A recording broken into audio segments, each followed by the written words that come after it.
Welcome.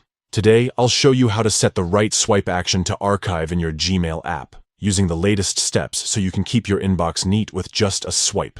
Let's get started. First, unlock your phone and find the Gmail app icon. Tap to open it.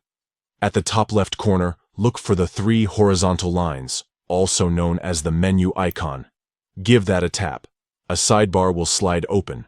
Scroll down until you see Settings. Tap on it to enter the Settings menu. Next, select General Settings.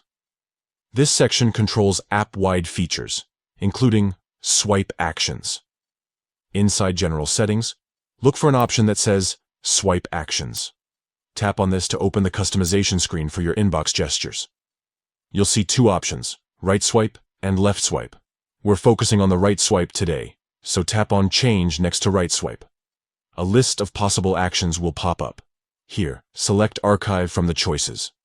After you tap Archive, the right swipe gesture will be set and your selection will be saved automatically. Now, you can exit Settings and go back to your inbox. Try it out by swiping any email to the right.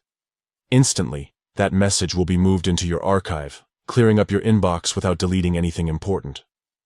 This change is a simple way to keep your workflow clean, especially if you handle lots of emails and want to avoid inbox clutter. With the swipe to archive action, every right swipe instantly tucks away old messages, keeping them accessible for later but out of sight for now. Thanks for watching.